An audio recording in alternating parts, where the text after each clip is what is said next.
Yeah, she probably had to approve. It's on approve right now. We're live.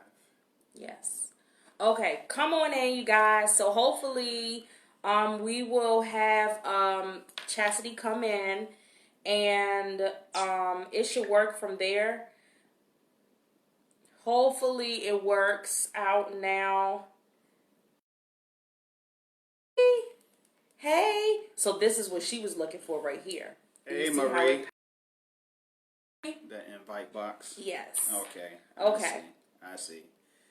All right. Okay, so you're here. So now I just have to okay. All right, so now there it goes. Okay. Okay. I think we did it. I see.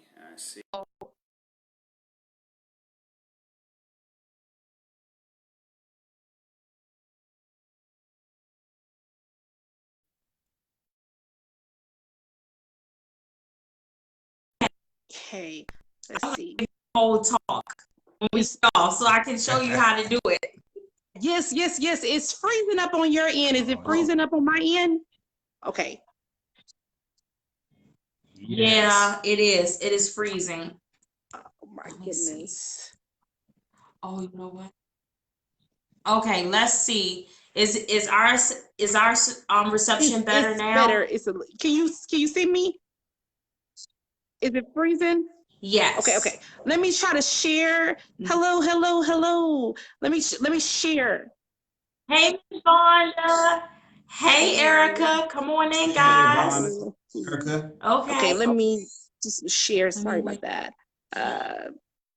So I can invite. Okay. Hey, Mom. Okay. Let's see. Okay. I'm inviting some people. Hey, Miss Ruth. Okay. And we're going to go ahead and share a few more times, too.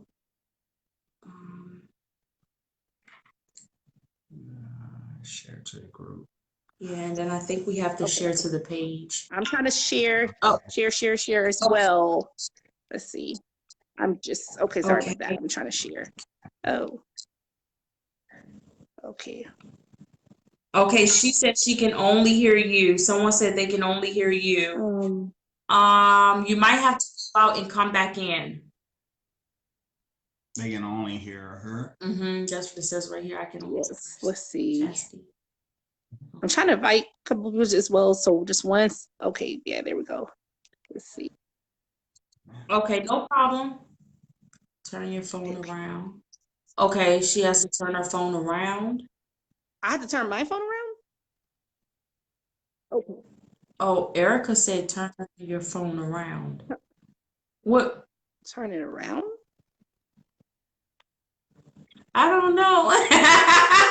We're having a hard time. We're gonna have to get some technical support. If I turn it around, it's gonna be like y'all see in the back, like the picture. Right. Hey, Pastor Vern. Unless she was talking about sideways, I'm not sure. Okay. I think. Okay. Yeah. Okay. Hello. Okay. Hey, everyone. Hello. Oh, Trinidad. Thank you, Andrea. And hello. Okay, I don't think I can see. I don't think we can see any of your comments. Okay, okay, she said greetings. Okay. Hello. Kelly. Okay. She said she can hear both. Okay. Yes. I just seen that. Pastor Vern said she can hear both. Okay. Yay. So okay, we finally got the bugs out. Right. And you guys, you can continue sharing the video. Whoever comes on, just share the video because your friends may need this. You may need this. Whether you're single, whether you're engaged, whether you're married, whether you're courting, this is going to be really good tonight. This is Pillow Talk, and with Lady K and Pastor Levi, and I'm Chasity Sablah. And I just want to talk a little bit first about why I believe the Lord gave me the vision for Pillow Talk. And I believe because like I recently got married. I'll be married for a year in December, which is next month.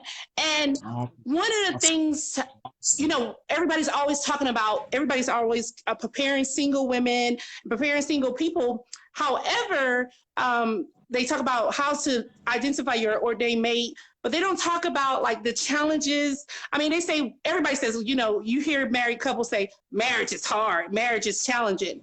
However, they don't really go into depth. And I think it's because people don't like to be transparent, or they don't like people to know their business or different things like that. But we need like married couples who can pour into those who desire to be married and those who are married, so that they can know how to handle those challenges the correct way. Because even if they're your ordained spouse, the challenges are going to be there. And I think a lot of people get into marriage and say, this is the person that God had for me. We ain't gonna have no issues. It's just gonna flow. And I'm like, okay.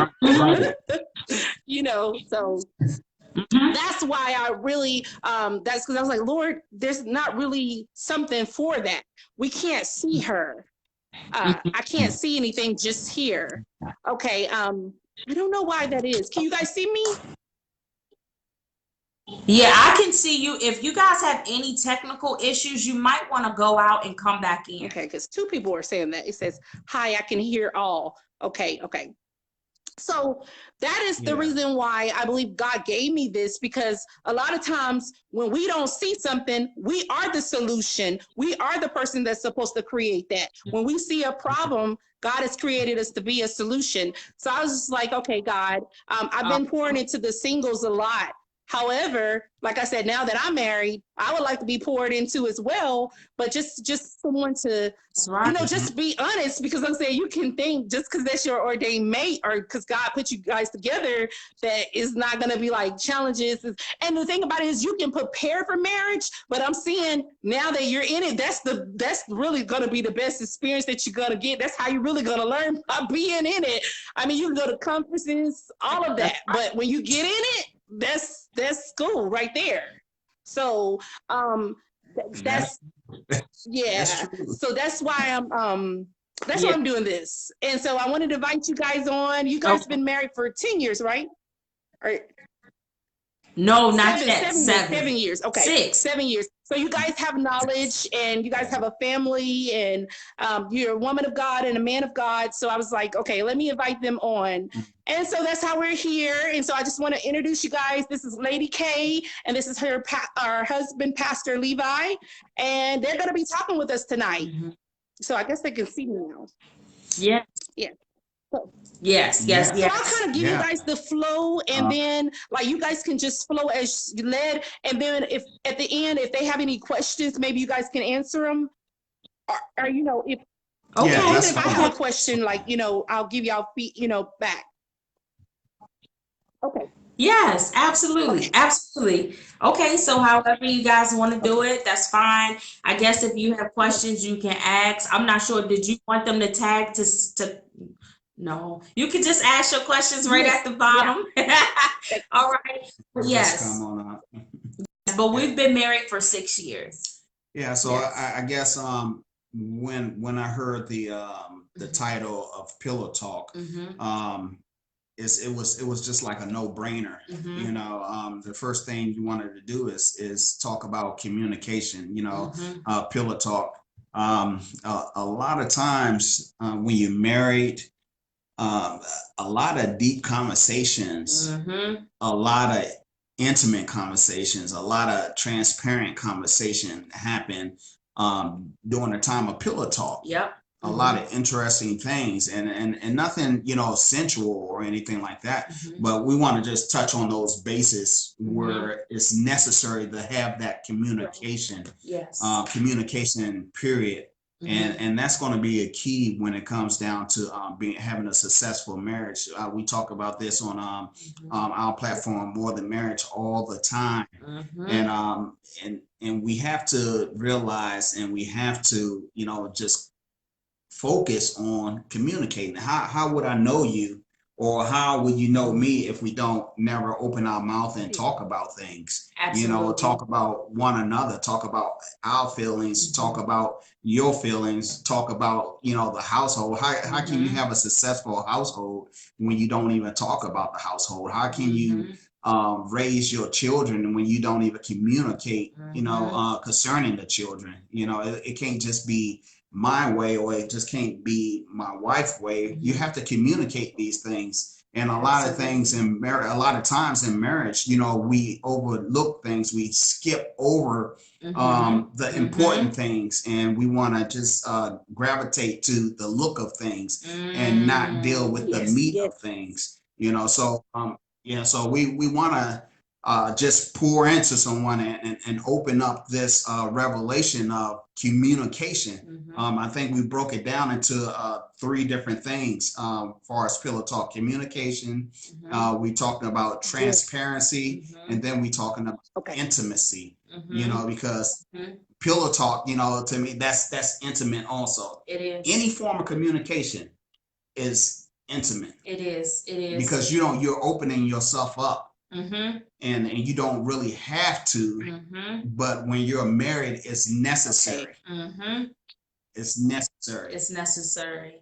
Look, so you guys, if you haven't never got a chance to join our More Than Marriage ministry, usually we are definition folks, okay? So I got some definition. We are scripture folks. Yes, so we definitely believe that marriage is a ministry, and we don't take you know, leading by example for granted. We don't take the word of God for granted. We don't take certain things lightly, because when you take those things lightly, you skip over what God really wants to do in your marriage. Exactly. And with that being said, I want to go ahead and I want to give you guys the definition of communication. It says a process by which information is exchanged through a system of symbols, signs, and behaviors. Now, based off of what my husband said, I wanted to give you guys that particular example, because as my husband stated, you know, in the bed, you're talking about different things, and outside of the bed, you talk about different things.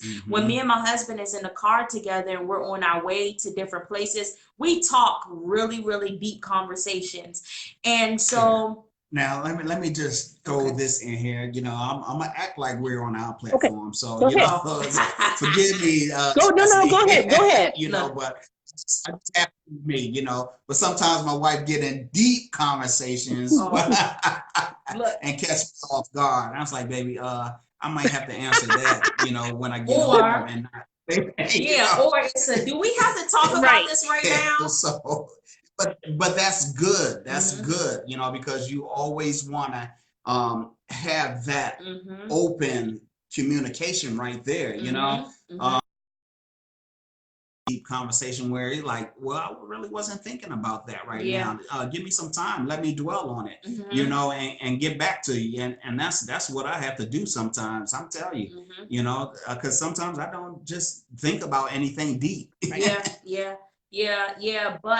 But the thing is even when we talk about communication, I want to pose a question, because when I read the definition of it, it says that it's a system of exchange through symbols, signs, and behaviors. So I want to ask you on today, what have your behaviors been towards your spouse? What have your behavior or your signs showed to your spouse? And oftentimes we can say we love them. We can say we care about them. We can say we'll do these things for them. You know, oh baby, I'll make you a sandwich. You guys, I'm good for this. I would tell him, baby, I'm gonna make you lunch in the morning. I'm gonna get up and I'm gonna make you some lunch, and then the next day I wake up and I might be tired and I might not do it. So what have my behaviors been showing? My behavior has been showing, when you tired, it's okay to give up. When you tired, it's okay to not do the thing that you promised. And when you're tired, it's okay to not hold to your word. So I'm saying that to say your behavior can represent what you've been promising. Your behavior can represent the very thing that you've been saying, I'm going to do this for my wife. Your behavior can be representing or misrepresenting the vows that you took when you stood at the altar and you said, I take this person to be mine, you know, and you overlook the fact that it's still communication. Communication. Verbal and nonverbal. Yes, and a lot of people overlook that part. And so when I ask my husband these deep questions, it's not that I'm just asking because I just want to start a conversation, but it's because people think that when you get married, it's just you know everything. You don't know everything. You're still learning who your spouse is along the way. So it's very important to ask questions. Sometimes you're still learning who yourself is. Yes, that's true. Because a lot of times, you know, we get into marriage and we really haven't even found ourselves. You know, so when we get to marriage, now we left to having to find ourselves and find someone else at the same time.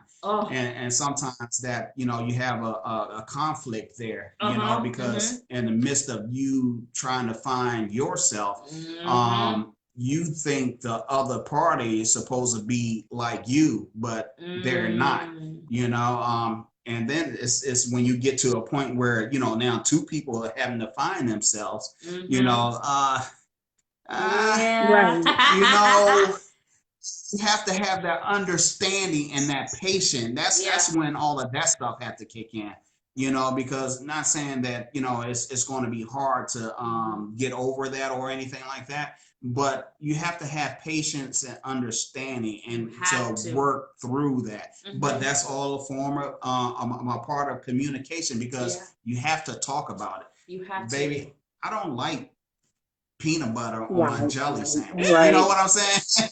You know, this is, you know, I'm trying to find myself, you know, maybe, you know, you like, you know, just jelly and butter sandwiches. I don't know. Whatever the case may be, you know, just using that as a simple example. But because he used that example, let's get a little deeper here, okay? If you guys don't know, y'all, we listen, we have fun, okay? So if you is too Christian, you know, too religious, you might as well get off of here right now, because that's not okay. Right now.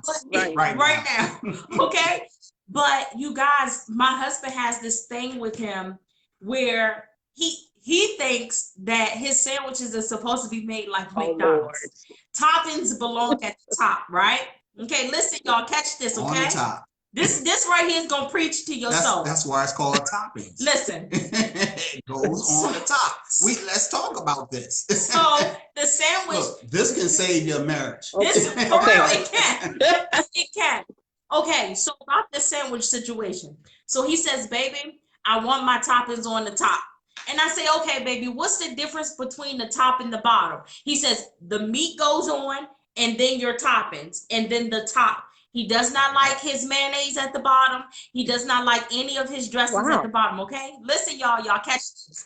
And so the other day, we were going back and forth like, baby, does it really matter? And I came over to his plate and I had a nerve to just flip the sandwich over. Boom, there you go. Now your toppings is on top. All you got to do is flip the sandwich over. What is the point of this whole conversation, Lady K? It does not matter what or how simple it is. It's the simple things that God uses to confound the wise, and that's what the Bible says. Right. But the thing is I'm learning to do things for my spouse the way my spouse. That's good. That's the whole thing. Yes. But check this out. By just flipping stuff, you know, sometimes we'll say flip the script. Let's flip the script. But it's the way that you handle. That's true. Oh my goodness, this is good.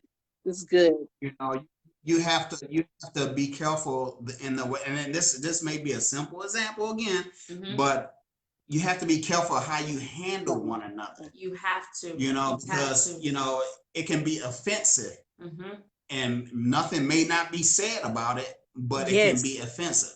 You know, so anything that's offensive in a relationship, in a marriage, you know, you fall on the bricks of tearing it down. Yep. You know, anything that doesn't build You know, something simple like that. You know, something so simple. You know, you have relationships that have the biggest arguments, you know, and the biggest fallout over some simple things.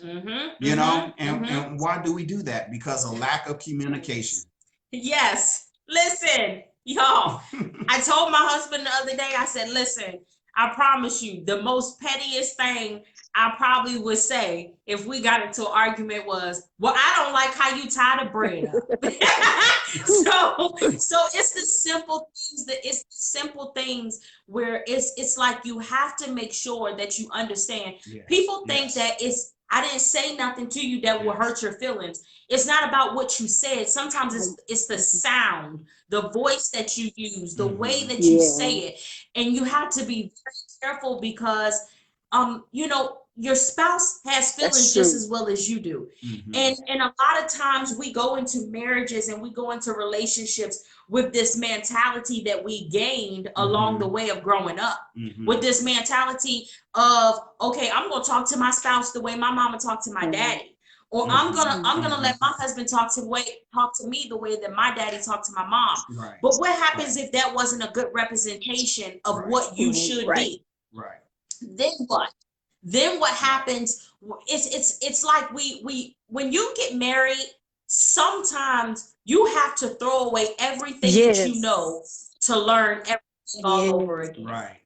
And people don't want to do that. People want to go into a marriage and just say, take me as I am. This is who I am, and just let me be. You got to accept me for who I am. When you got married, you said you was going to accept me for better or for worse, and to death do us part. So you married me when I was like this. So what's wrong with me being like this? No. As you are joining, entwined together, you're growing together.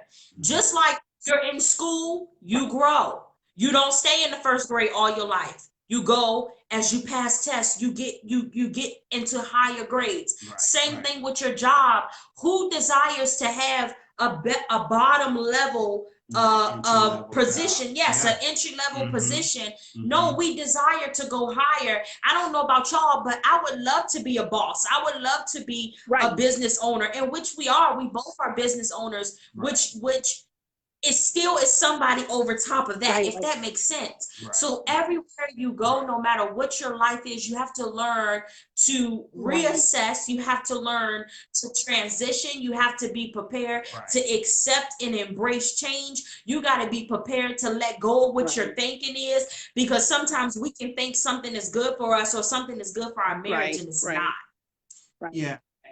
And the thing about it, you know, I think we talked about this one time before too, is, you know, first of all, some people think they lose their self when they have to do that, you know, because it's a lot of things that they have to compromise. And really you don't. When you get married, you know, the two become one.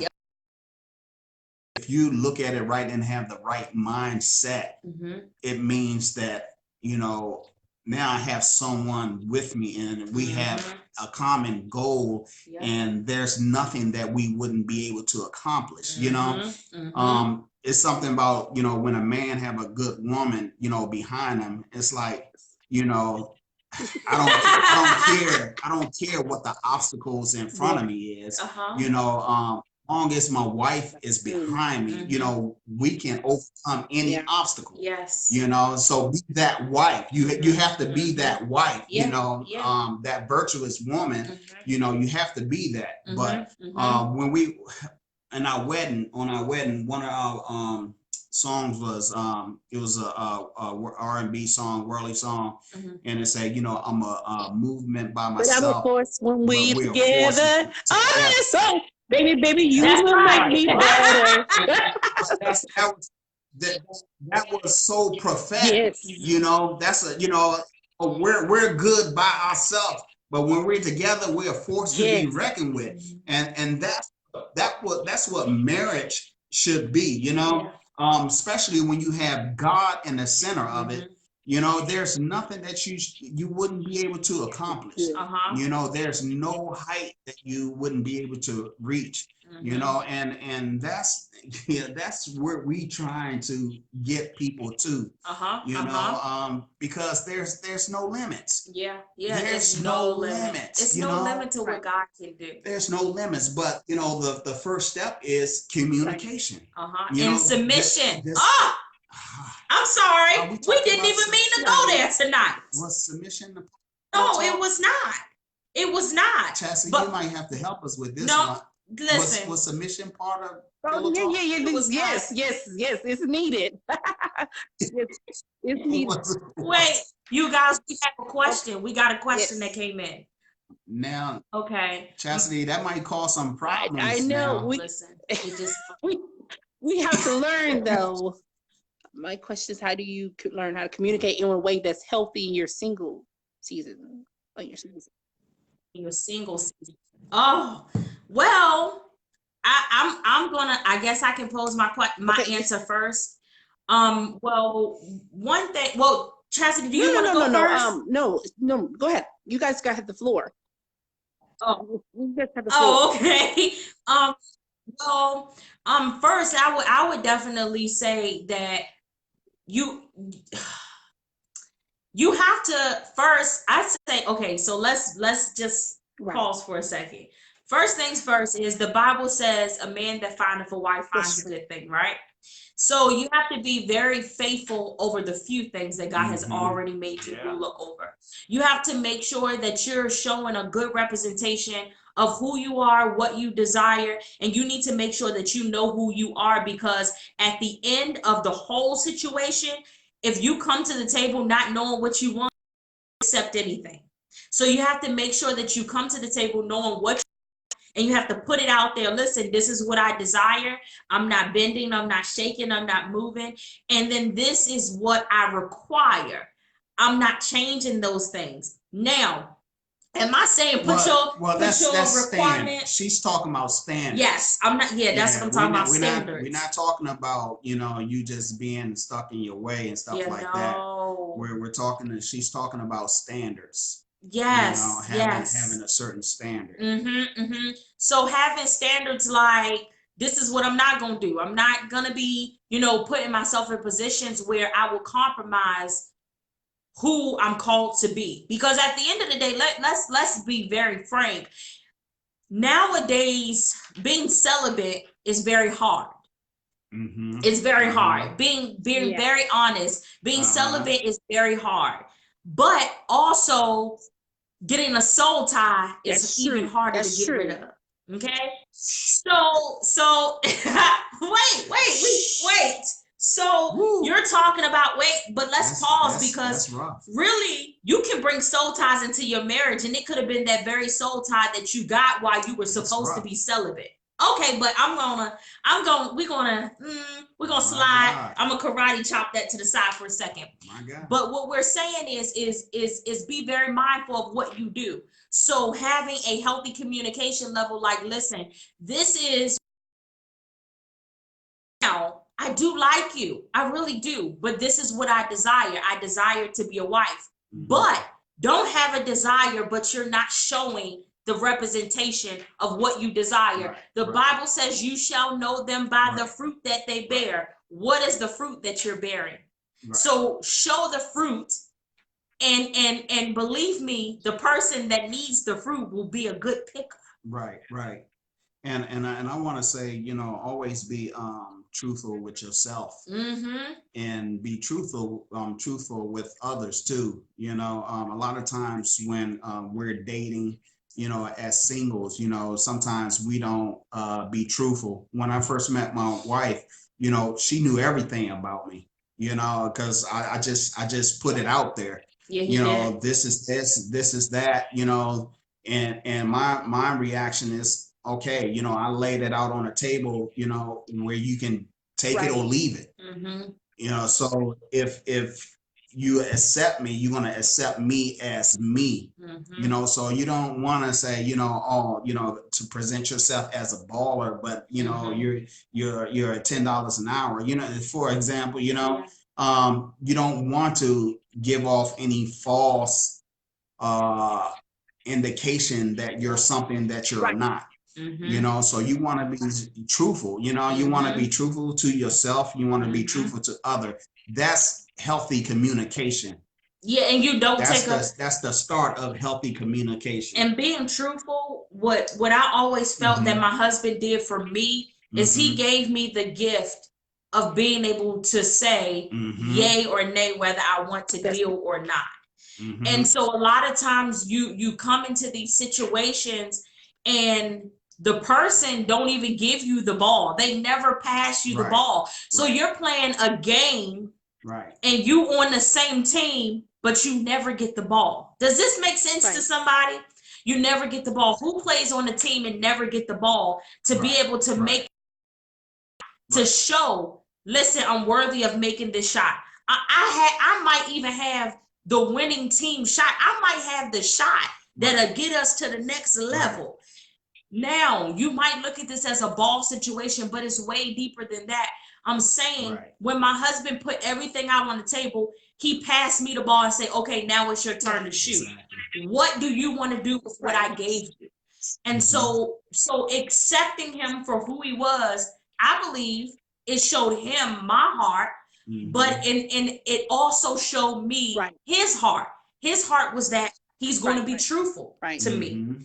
But my heart is, I'm going to accept you for who you are. Does that make sense? So we showed each other our hearts before we fully committed. But that created something powerful in our relationship. Yes, it did. Because, you know, we were always honest with one another, regardless of what the situation was, you know, regardless of what the conversation was, you know, and we're still like that, you know, and we're, you know, we're open with one another. We are. And I mean, a lot of people on the outside, you know, are married, and then you have a lot of people on the outside that hates it, you know, because, you know, especially when someone interact with me or someone interact with my wife and their motives are wrong, you know, and, you know, I said, okay, well, let me check with my wife and see, you know, what we doing. Or my wife said the same thing. Let me check with my husband and see what we have going on. Why you have to check with them? Because this is the type of relationship that we have, you know, and when you have good communication, you'll learn not to let anyone on the outside come in and corrupt good communication. You know, hear what I say, you know, because you have people on the outside that will come in and corrupt your communication within your marriage. You know, you have family, you'll have friends, you'll have co-workers, and you even have church members. You know, and you have to be mindful enough when you establish something in your household, you have to be mindful enough to protect your household. You know, it's like, you know, it's like having a fort, you know, and it's like a war, because, you know, the devil don't like to see successful marriages, because it's a threat to the kingdom, you know, because marriage, and a lot of people don't look at it, is not just getting a piece of paper saying, oh, we belong to one another. No, but it's a covenant. You know, you're making covenant to God. Do some marriage fail? Yes, some marriage fail, because, you know, there's a lack of understanding. But if you have, and you have God in the midst, and if you have submission in your heart, you know, you can get over anything. You know, and that's one thing that we always preach. You can get over any hurdle. You know, if you have God in the midst, and you have submission in your heart, and you have good communication, you can get over anything. Yes. Now we have a question, but before I read the question, one thing that I was feeling to say in my spirit was, when you think about communication, and when people say, well, why do you got to run that past your husband, or why do you got to run that past your wife? It's because our communication level is connected to respect. That's right. When you have respect for your spouse, you respect their opinion, you respect what they would say, you respect their voice. And one thing about me and my husband is we respect each other's voices. A lot of people are not going to always look at your level of respect for your spouse as a good thing. Some people may look at it as if that's just a little too much, you know, well, why this and why that? But You will know them by the fruit that they bear. Right. We have a very good marriage because of our respect levels for each other. Right. All right. So I do want to read the question. What do you do when you both are in sin at the beginning, but now you're moving closer to God in the relationship? I want to make sure that I want to make sure that we're reading your question correctly. Are you asking what happens? How do you transition from a sin relationship into a Christian relationship? Is that what you're asking? Or are you I want to be sure because I want to answer this right. I don't want to just give you anything. But did you want to say something? I mean, well, right off the break, you know, whether you're in sin or not, there's a certain order that God's require of us, you know, when it comes down to marriage and it comes down to the men, God give us a certain charge. Yep. When it comes down to a woman, God give you a certain charge. When it comes down to the children, God give you a certain charge. You know, the men supposed to love their wife as Christ loved the church, you know, and gave his life for it. You know, the women supposed to submit unto the man, you know, follow me as I follow Christ, you know, when you're not in church or anything or know God, that order still applies to you. That's why I say before you get married, you should always get counseling so you can get an understanding of the covenant that you're going in. So if you haven't got an understanding of the covenant, sometimes, you know, you mishandle what you was talking about earlier about the sandwich. You know, you just flip it on the other side. You know, you mishandle, you know, that covenant, you know, which is a holy covenant. It's a holy matrimony. You know, so you wanna first thing you want to do, you want to fall back in line of that order. Yes. Okay, so now you're learning God. So now you want to learn the order of things. What if the man is not submitted to God? Then you fall up under the order and submit yourself unto him anyway as unto God. You know, and that's the key thing. And let God work on a man, not you pounding him over the head with the Bible or anything like that. You know, and vice versa. You know, not you the man pounding the Bible over the woman head either. You know,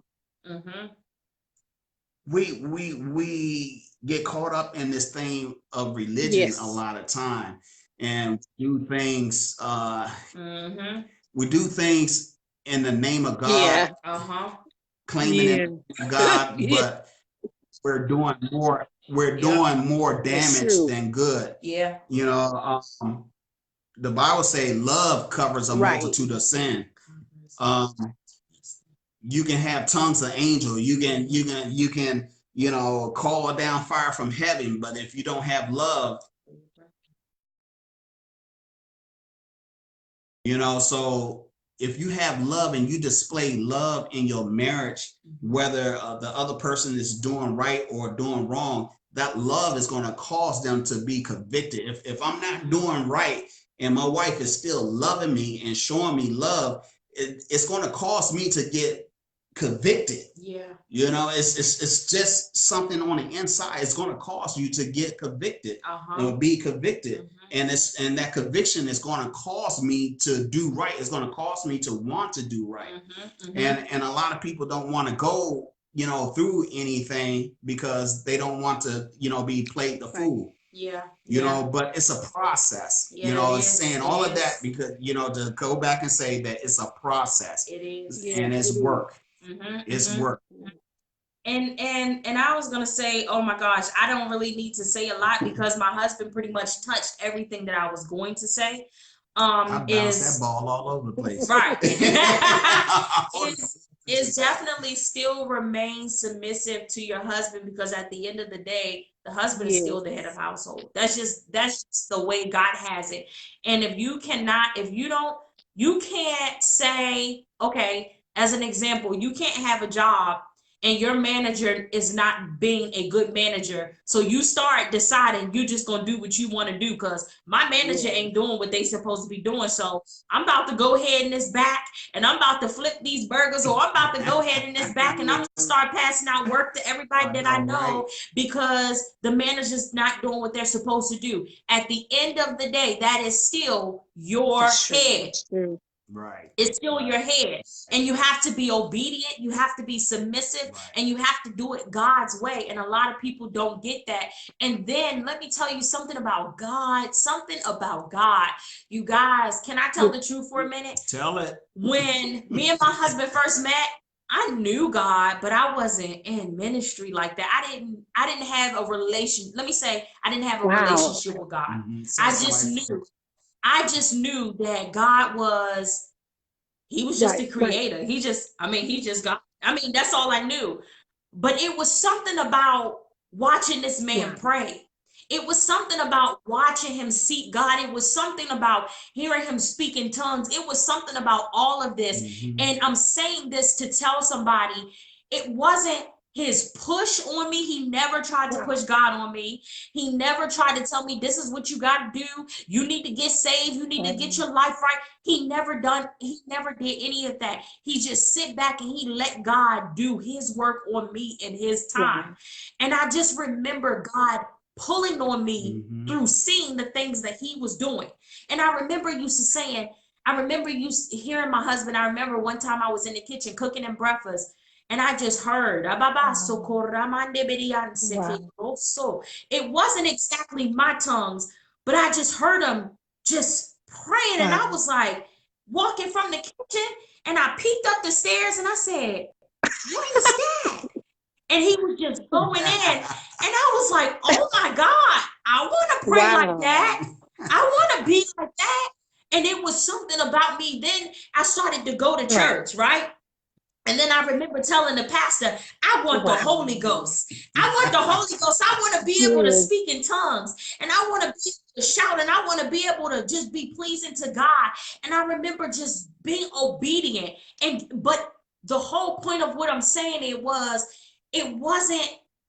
him pushing and pulling on me, but it was his relationship with God that pulled, and the Holy Spirit was in my husband, and the love that was in my husband, that Holy Spirit, that thing that changed his life began to pull on me, and I begin to desire for my life to change. I'm saying that to say, don't beat on nobody. It doesn't matter if it's your spouse, if it's your mama, if it's your daddy, if it's your cousin, if it's your brothers or your sisters. Don't beat on them.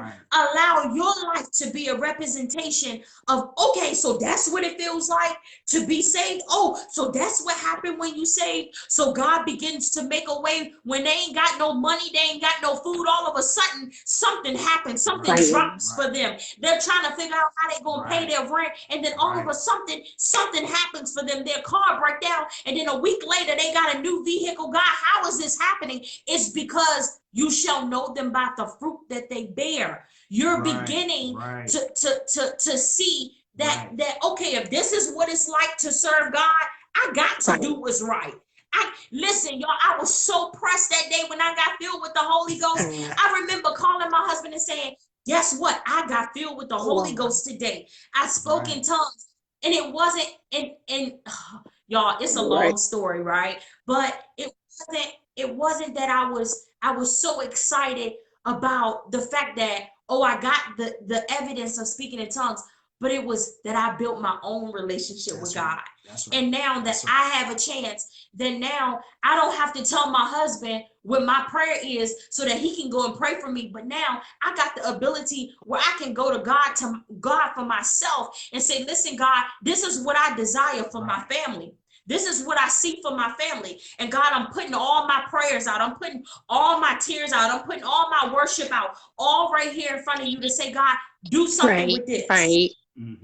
So now I'm saying all of that to say this still goes back to one of our topics is communication. Because now we're talking about your communication level with God. If your communication level with God is messed up, what makes you think your communication level with anybody else is going to be good? It's true. To kick us off. now. I mean, it's something that people overlook. People overlook, and they think I can go out here. Let me tell you. Can I be honest with you? Can I be very, very honest with you? If you're out here talking to people any kind of way, you out here with a nasty attitude. You out here walking around like people should be bowing down to you. You out here walking around like you don't stink. You out here walking around like you holier than God. Let me tell you, that's how your relationship with is God. That's how your relationship with God is. You're treating God like he's nothing. You're treating God like you're better than him. You're bigger than him. Well, that's your pillow talk with God. Yes, and so God doesn't. And the funny thing is because God loves you so much, he ain't even throw you away yet. He said, I'm gonna send you to this live tonight so that somebody could tell you you've been talking to me, Christ. You've been telling me what you want to do. You've been telling me, God, I know what your will is. I know what you desire for me to do, but I don't want that. I want this instead. So God says, I'm going to send you, because the thing is God sends witnesses. God sends people to tell you the very thing that he's already been telling you. If you came on here looking for a prophecy, this right here is it. We're prophesying right now. We're telling you what God is saying. God is saying, fix your relationship with me, and I'll fix your relationship with everybody else. I'm sorry. That was good. That was good. Sorry. No, I mean, look. The Lord used both of us, you know, and sometimes, you know, as being a husband, you know, you have to be in a place where you're able to digress sometimes and let God use your wife. And you know, digress and let God use your husband. you work together. Yes. You know, and that's one of the things that you know, a lot of couples don't understand. You know, when people see my wife, they see a representation of the husband. Yes.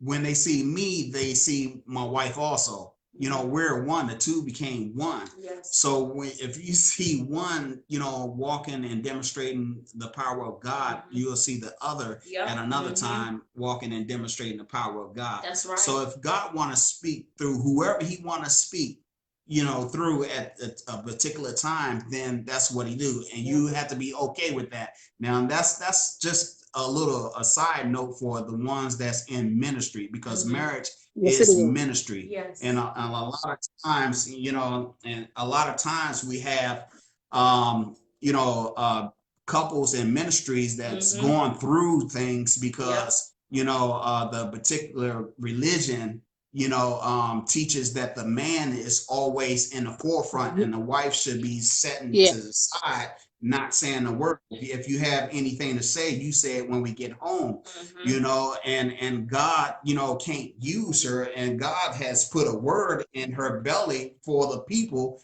But, you know, just because of religion, and that's the thing about it. You know, the Lord is coming back, and he's breaking the bounds of religion. Yes, he is. You know, a lot of things that we've been taught, you know, for years on and years on, you know, even in marriages, is not really the correct way of doing things. You know, why do you say that, or how can you say that? You know, the same way that the Pharisees and the Sadducees, you know, been going through churches, you know, and then when Jesus came on the scene, you know, he flipped over the table. You know, you're selling stuff in the midst of, you know, the congregation and in the holy place. This is a house of prayer. This is not, you know, the den of thieves or anything like that. You know, but a lot of times, you know, we fall in that thing because we don't know any better. We've been taught this way. Now God is coming to correct things because he wishes the best for us, and he wants the best for us. You know, and a lot of times it's hard to turn from what we've been taught. That's the hardest thing. You know, I've been eating, you know, crackers all my life, and how can you tell me that it's no good for me? You know what I'm saying? So I can't just wrap that around my head. You know, I can't do that. But you know, in reality, you know, it may not be good for you. It may not. You know, it may be the very thing that stunt your growth. but let's say this too, and actually we're rolling over into our next number 2 topic is transparency. But I do have one question about this. I think is before you go into transparency about the submission, because I know some women have this. Now you talked about if the lady. You talked about if the lady isn't, you said when you first met your husband, you wasn't really, into God like that. But I mean, you knew him of him. Okay, so what if it's on the other foot? Like, say if the woman, because what I hear from a lot of women is, it doesn't mean that their husband isn't anointed or isn't called, but a lot of times women, especially if they're if they're called, if they're anointed, and the husband is not at that level, sometimes it's kind of hard to because let's just be honest, a lot of women they like for the husband to lead, and they love for the husband to kind of be a little ahead. It just makes it easier to submit, because it's like, okay, yes, he praying, he doing this and that. Then there's women that are frustrated because they're like, okay, he won't even spend time with God. He won't, like, and it's kind of make it hard for them to kind of not I'm not gonna say respect, but just like to kind of like not nag him, because like you want him to do that, because really if the man is leading and he's not listening to God, where is he leading us? So it's kind of like she in the boat too. Like, it's not like if he's not really listening to God, and if he's not really standing up in his call and his assignment, actually all of them going to suffer, the whole family, really. That's why I feel like the tax is on men first, because once it hit the men, everybody, I mean, it pretty much the household, so what would you advise women that, like I said, they're doing what they're supposed to do, they're anointed, but they don't feel like their husband is kind of like doing his part, pulling his part spiritually, and it does affect them, even though they don't want it to affect them?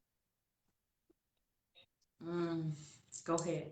Take it. Okay. Okay. With that, see, this is a big thing right here, because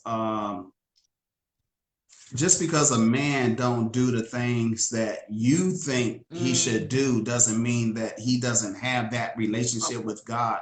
Sometimes men do things differently, just because, he's not, crying in front of the congregation with his hands raised up doesn't mean that he doesn't have a deep relationship with God. A lot of conversation that a man had with God, the woman is not even around, Sometimes, especially with men in church, he's not gonna give himself, like to God, or in public like a woman does. A woman is more relationship creature, and the thing about it is, it's good when a man do give himself like that, but you're not going to always see it. Sometimes you'll see a man just exercise and demonstrate what God has given him. So you have to look at, he might not even go to church every Sunday, or nobody gonna like this, but he might not even go to church but that man have more relationship than most people that does go to church every Sunday and all through the week. You may not always get the same evidence. That's just like, people, is saved, filled with the Holy Ghost, and some don't speak in tongues. That don't mean that they don't have the Holy Ghost, because you haven't heard them speak in tongues. You don't know what they're doing behind closed doors. So it's just an assumption. So what do you do from there? The thing that you do from there is work out your own soul salvation with fear and trembling. That's good. We'll just work out your own walk, because I can't make my wife do anything. My wife can't make me do anything. My wife can't judge what I do. Like I said, because some things she just don't know. Some things, that God ministered to me that I can't share with my wife, because God haven't allowed me, gave me the open door to share with her. Vice versa. You know, and it's vice versa. But some things I'm able to share because God, you know, say, okay, you can share this. Right. That's I actually just had a conversation with someone the other day, and she said, yeah, because he's going to church, and he said, well, we're going to start going to church twice a month. And she said, well, I was like, oh, well, that's better than anything, you know, at least he want to go to church. And I said, don't sleep on him. Right. Don't sleep on him. Oftentimes we have this idea, like, go to church, go at your own service. If you go to a church, that is, I mean, people running around, people all into worship, hands up, yelling and screaming and crying out loud. And there's a few people that's sitting there calmly. That's not saying nothing. Are you saying that they don't have a relationship with God because they're sitting there calmly? Everybody does things differently. I don't make my sandwiches with the toppings at the top. And I still like it. But that doesn't make the sandwich any less. That's right. Any less gooder. I'm gonna say gooder. I'm gonna say gooder on this line, okay? Listen, it's preference. I remember one time being in service and being told, you know, why are you sitting still? And I'm like, because I feel the presence of God and I just want to bask in it. It's times where you just want to sit still and you want to bask. Let me tell y'all, my husband used to think, when I first got into when I entered into the holies of holies, and my husband, he would leave. I would never pray around him. I promise you. But this was the day he had to come back home for something, and we were in the apartment, 3-floor condo, and we were on the bottom. And he said he hit the front of the condo, and all he heard was, Lord, I thank you, Jesus. Glory be to God. Before I hit the front door. And I would never pray around my husband, never. But did he think any less of my Christianity? Did he think that I wasn't saved? No. But it was good that he came home to catch me. We talking about, Lord, I need a good godly woman behind me, you know? And he probably was, in his mind, in his mind, you probably were thinking like, you know, why my wife don't never, you know, she don't, listen, I used to tear that house up. When he leave, I would be crying and weeping and praying. I remember one time he came home and he was like, why is everything so oily? Because I prayed through the house. I had all across the headboard, every footprints all over the place. But I'm saying that to say, you don't know what is going on behind closed doors. As my grandma say, if it don't come out in the wash, it's definitely gonna come out in the dry. So eventually you'll know who they are. Eventually God will show you who they are. And sometimes, you know, we experience things through our life, and sometimes, you know, God, as we get closer to God has a way of cleansing us little by little, you know. Little by little. You can be going through your cleansing process, you know, and you don't know that, you know. It could be something that, you know, because men don't talk about a lot of stuff. Men don't talk, you know, internalize a lot of things, and God has to come, and God has to, and God has to come in and start working on our inside, you know, because some things, you know, some things just do not pass our lips. You know, that's just bottom lines. It's just do not, you know, I'll handle it. That don't have anything to do with pride or anything like that, you know, but, you know, I know it'll be all right, you know, and you have to allow God to just, you know, work on that part of it, man. Absolutely. Listen, you is getting better for real though. Yeah, I know. All right, y'all. So we're gonna roll on over into transparency. So transparency. When I looked up the meaning of transparency, what is our time limit? You guys can go ahead. I was trying to get the tag to tag it on my page because someone had inboxed me and said that I added them, but they couldn't see the video. I think because when you tagged me, I didn't get to go out of the video and hit the things. But I'm afraid if I do that, it's not going to it's gonna knock me out. Let you back. So, so that's why I was just trying to share it on there. But yes, you guys can go ahead. Okay. So transparency means the quality or state of being. You guys, when I first read this, I was like, so that means it's a state that you got to be in. It's something that you got to constantly be prepared for. When me and my husband, when we begin to talk to each other and we begin to share things with each other, we automatically put on this hat of transparency.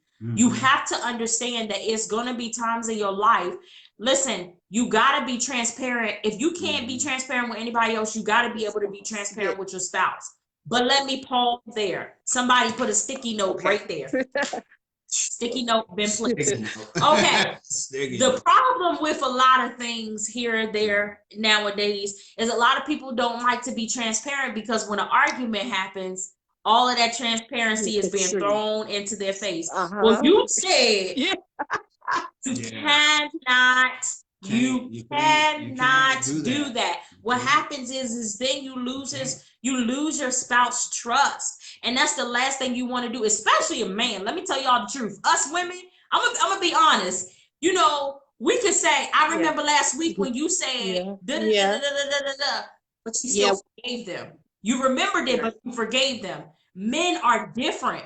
They'll forgive you, but they like, nah, shawty, I forgave you, but I'm not about to tell you nothing else. I'm not about to say nothing else to you. And you have to understand. And then a lot of times us as women, we get mad like, wait, but you ain't, I'm telling you my heart and I'm pouring my heart out to you. And you wonder why Jimmy's sitting in the corner quietly, because he got some things going through his mind that he can't even release to you because of your mouth. And that falls back onto being mishandled, but when you talking about transparency, and you looked at a state of being, and I look at quality, because quality is the value of something, so if I'll prefer real gold over fool's gold. So when you do something that like my wife just described, that means that you were working as a fool, so that's fool's gold. There's no purity in you, so when you doing quality and you're true gold, then you've already been tried and purified by the fire. All of this other stuff already been taken out of you, so you're not gonna present yourself to your spouse in that manner. So I look at quality. When you transparent, you have to be straight up. The quality of your communication have to be straight up. Don't bring none of that foolishness in here, or in your marriage. Yes, when my husband just pointed out quality, something that I just thought about is, y'all think about the quality between a real brand and an off brand. It's a big difference. It's a big difference. Now, where it may seem like it has the same things, sometimes it doesn't. And so when you talk about transparency, you have to don't be the knockoff. Don't be the knockoff. Be 100% real, and and allow the other person to be real in a no judgment zone. You guys, when me and my husband, something that we do, and a lot of times when we're live, you're going to hear us refer to ourselves a lot, because these are things that we're learning that works for us. So we want to give you some nuggets that we feel. Then you got to practice what you preach. We want to give you some of the nuggets that we feel work for us, and something that has worked for us over the years is we have these things that we call, before I say something to you, can you put on your friendship hat? Before I say something to you, can you put on your wife hat? Before I say something to you, can you put on an understanding hat? So it's pretty much you're giving the person the heads up. Can you do this for me? This is so it's a requirement that I'm asking of you before I release what I have to give to you. So I'm asking you, if I say, can you put on your friendship hat? I know then, if my husband is about to say something to me, I can't be thinking as a wife. So, and let me, I don't even know if I want to use this example. Okay. So let me say my husband say, y'all, he's never said this, okay? So don't y'all be messaging us talking about nothing, okay? All right. Okay, let me brace myself. Yeah, brace yourself. So say for instance, my husband say, well, baby, today I was out and I stopped past one of my coworkers' house and his wife made dinner. And something that I noticed that she did was she came in, she brought him his plate. He insisted that he'll get up and make his own plate, but she insisted, no, baby, I got it. So, baby, can you put on your friendship hat for a second? Okay. All right. Boom. I got my friendship hat on. Okay. So what I'm saying is I really appreciated how she did that. Now, why did he ask me to put on my friendship hat rather than the wife hat? Because I am his wife and that's a wifely duty. He says friendship hat because what happens is he doesn't want his wife to be offended that he just took an example of another woman and compared it, because that's not really what he did. What he did was, baby, I love how she catered to him. Is that something that you can do for me a little bit more? And the same thing for the wife. It should, me and my husband, we always make sure that we have an open level of communication where we can be respectful, where we can be transparent, and we can have good quality of transparency. Okay, so I would not be offended at what he said. What I would do is boom. Okay, so she might have brought him his plate, but I'm about to start cooking meals that he likes on certain days. I'm about to start making his plate, and when he ain't home, I'm gonna throw it in the microwave. So then when he get home, I can just warm it up for him.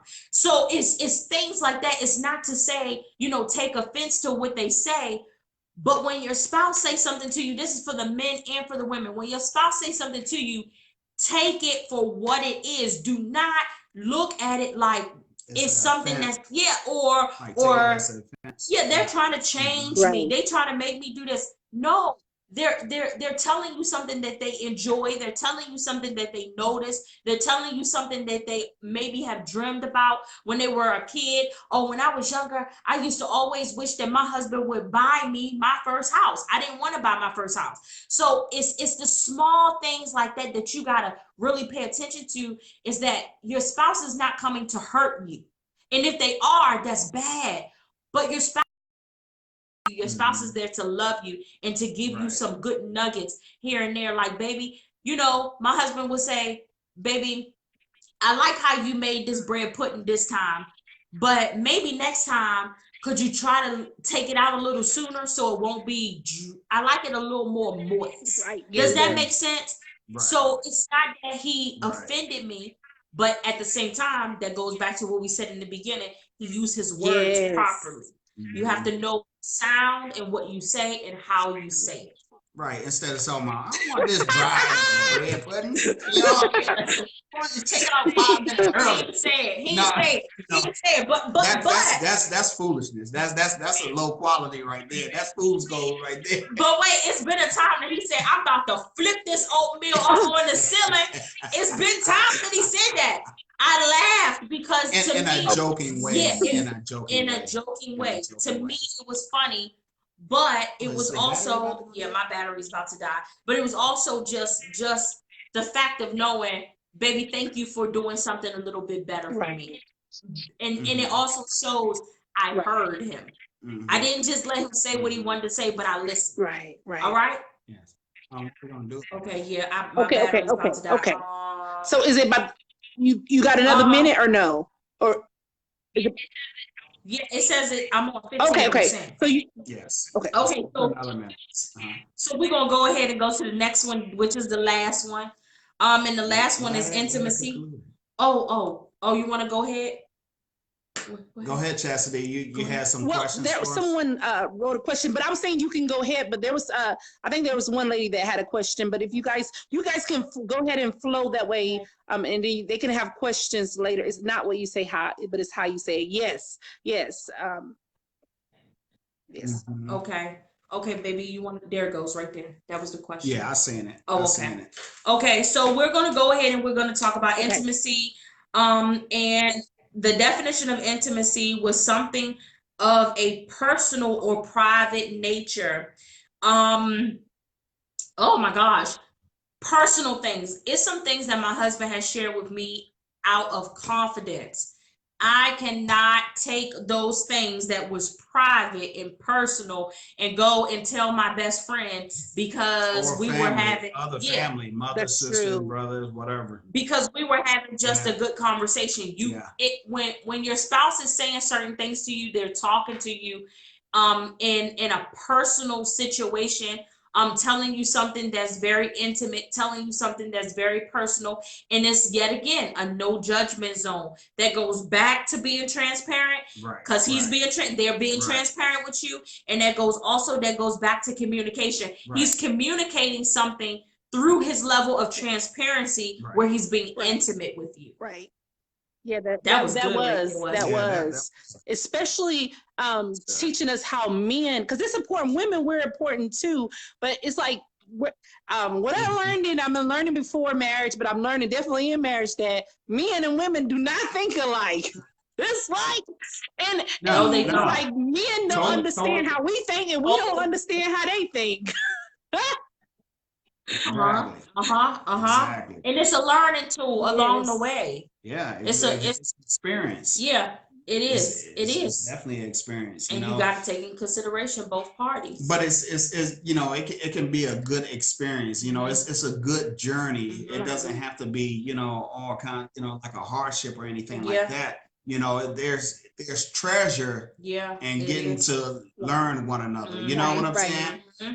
You know, you can have the best experience, you know, going through things, getting over hurdles and getting to learn each other, getting to understand each other, you know, getting to experience each other. You know, it's something that, you know, it's like it's priceless. You know, it's like my wife like taking pictures a lot, you know, when we go to different places. I hate taking pictures. He do. You know, but I have to yield myself and allow her to take pictures. And you know, he does. You know, and I do, you know, unless it takes more than 5 minutes. No, I'm just if you ever want to know how he act with pictures, go look through my picture line and look for videos. It's a video of him kirking out. No, you know, but I mean, it's priceless, you know, because, you know, she's trying to capture, you know, that moment, you know, and you as a man, you know, you have to understand that, you know, and you think you will always remember the moments, you know, but, you know, it's no guarantee that you're going to have your right. You know, it's awesome to go back and look at a picture. Oh, you know, I remember, you know, when we was right there, you know, and then it stirs up that experience all over again. And, you know, something as simple as that, you know, a certain conversation we have. Yeah. You know, oh yeah, that brought back to my mind when, you know, we went out and we remember we talked about this, and I was like, yeah, you know, and it stirs it back up, you know, it stirs something back up. So it's important. It is. It's important. That's intimate. Let me tell you guys something. I think it's okay. I'm gonna tell you really quick. Some time ago, my husband had a heart issue, and I remember us going to the doctors, and they had to do a sonogram on his heart. And I remember when we left, he said, "So you really got a chance to see my heart for the first time." And to me, that was very deep. But that was something that I will always remember is that moment. So we're saying, just deal with it for the guys. Sir, come on now. Come on. Sir. Please, just deal with it for the time being, because one day she not gonna look as good as she looked today. She ain't gonna be looking all good. And she wants you to, she want to be able to say, baby, you remember this water bottle? Do you remember this water bottle? That's what she want to be able to present to you. Then you gotta say, you still got it, baby. You still got it, baby. That's you know. You still got it, baby. Listen, that's a heart of a woman. She want to hear that. So that's definitely good. But I guess we're gonna roll on. Yeah, and I want to address that question. You know, Miss Ruby. You know, sometimes, you know, as men, we fall short. We fall short in you know, recognizing the accomplishments that our wives have, you know, and things that our wife overcome, you know, and sometimes it leaves you know, the other party in a hard spot. But we always want to keep in mind to just, you know, be prayerful and see our way through. Not it's sometimes it's hard to do the right thing, but doing the right thing is necessary. Yeah, it is. You know, it's necessary, and those are the things that we have to do. You have to keep them lifted in prayer. You have to keep doing your part as a wife, you know, and I applaud you for, you know, just enduring a lot of things. You know, I applaud you for your sobriety. I believe if I read it right, sobriety for so long. You know, I applaud you for it. You know, and we're gonna keep you lifted in our prayers ourselves. You know, that God will just come in and change some things. You know, we're not praying a prayer of witchcraft, you know, but we're praying that God will just, you know, strengthen your family and your marriage and just give you increase in your relationship. Absolutely. Amen. Amen. And then did you have a question on intimacy? No, not at this moment. No, ma'am. No, ma'am. Okay. All right. So I guess we're gonna end by I'm gonna give you guys our scripture, and then I'm gonna let you close out. But we want to guys with Proverbs 3:5-6, and it says, trust in the Lord with all thy heart and lean not unto thy own understanding. In all thy ways acknowledge him, and he will direct your path. And we're saying that to say, lean not to your own understanding. But it's a question. Yeah, I see another question popped up. You want to address that before we leave? It says, how do you learn intimacy with a man if most of the experiences with relationships in the past were traumatic ones? Healing now in my singleness, but being vulnerable is hard, which I am realizing. Yeah, and you have to maintain. You have to maintain and let God finish healing you. You know, I wouldn't suggest moving to another relationship until you fully heal. You know, especially like when you have, you know, a lot of traumatic experience, you know, because what you're going to do, you're going to take that into your next relationship. So everything that, you know, happens in that relationship that reminds you of anything in your past, you're going to react to it in a negative way. And that's something that you do not want to do. You know, because, you know, you can walk into a blessing, but, you know, if someone else, you know, do remind you, oh, no, I remember Jimmy used to do that. And when he used to do that, that means he had Connie in the car waiting for him around the corner, you know. So, you know, who was the girl around the corner? I know somebody's around the corner. See, going through all the changes, and you played out the scenario in your mind, and it hurts the relationship that you're in. So, you know, you want to make sure that God completely heals you, you know, before you step into another relationship. You know, that's my suggestion. So, you know? So really quick before we get off, I have a question. Yes. So for someone, because someone might ask, how do you know when you're healed enough to move on? Well, when you heal enough, certain things don't bother you, you know, and it's like, you know, sometimes at my job, you know, sometimes I get a cut and I was like, man, I don't even know how I got this cut, you know, and then you feel the pain, and then one day you just realize, you know, man, I don't even feel this cut anymore. I don't even remember when it was healed. You know, and that's how God will heal you from past pain. You know, I mean, I had past pain myself, you know, speaking for myself, and then I just realized one day, and I dealt with it for years, but I realized one day it's like, oh man, this thing don't hurt anymore. And you know, and the funny thing about it, you know, I searched for the pain. Right. You know, I was like, you know, why? You know, I knew it used to bother me this way. Yes. I knew it used to bother me, but I couldn't get that pain feeling anymore. Jesus. And that's why I knew that I was really delivered Right. from that. You know, so you know, things that used to bother me don't bother me anymore. You know, and God will give you that complete healing. He will. You know, He will. Oh, Right. yes, he will. Yeah. And Devonna said, thank you all for tonight's pillow talk. I think there should be a part 2. That's what Devonna says. Oh, And she's from Chicago. that's awesome. Chicago, I know it's Yes. cold up there right now. So I want you guys to tell them we're- the name of your ministry as well.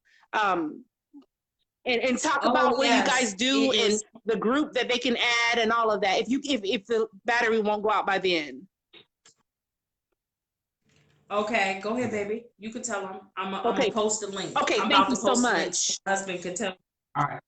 Okay, I'm gonna act as residing secretary tonight, y'all, and and I'm gonna give the announcements. And but our ministry is More Than Marriage. You can look us up on Facebook, and I'm posting the link below. My wife is gonna post the link below, and that's More Than Marriage Ministries. We go live every Tuesday at 6 o'clock. Is that Eastern? I just picked it. 6 p.m. Eastern time. Yes, we go live 6 p.m. Okay. Eastern time. And we have, you can find us on pretty much all the platforms. And as far as YouTube too, so if you ever go on a social media fast, we do post all of our videos on YouTube as well. So we're on YouTube, we're on Instagram, and we're here on Facebook. We have the group and the page, but that right there is the page where we go live every Tuesday at 6 p.m. Eastern time. If you guys are looking to have us come to your ministry, please let us know. We do things without charge because we know that this is our ministry. Now you can help. If you want to book us, please go onto the Facebook page and set up an appointment. I think, is that it? And we just us. We just us. We do have a ministry, Resurrection Power Ministry. Yes. We are newly in Georgia. We've been down in Georgia area for a little over a year, and we should be opening doors sometime in 2020. Okay. Yay, congratulations. You know, so look forward to that happening. Yes, look forward to coming to visit. Yeah. Okay. Yes. Wow. Okay. Well, I want to thank you guys so much for tonight. Thank you. And maybe if you guys are open one day for a part 2, we could do a part 2. But as you guys can, they told you guys can go on their page, and they go live every Tuesday at 6 p.m. Eastern Standard Time. So you guys, thank you so much for joining Pillow Talk with me. And I'm going to share this video over and over again. And thank you so much. And like you said, they can be reached on that link, or you can add Lady K as well. The name is right there as well. So thank you so much. Yeah, thank you so much. It was an honor, Chasity. Yeah, thank you so much for even reaching out to us, asking us. You know, we don't take this lightly. Even though it's my page, it's still your platform, and we're just honored. We're honored, and thank you guys who came in. Hey, y'all! Hey. Share the video because a lot of people need to hear this. So people need to share this because a lot of people need to hear this. Yes. It blessed me. It really blessed me, and it helped me. Yeah. So. Amen. Yeah. Thank you. Thank you. Thank you. We appreciate it. So we'll see you guys next time. Yes. Okay. All right. Bye, everybody. Bye-bye. Bye.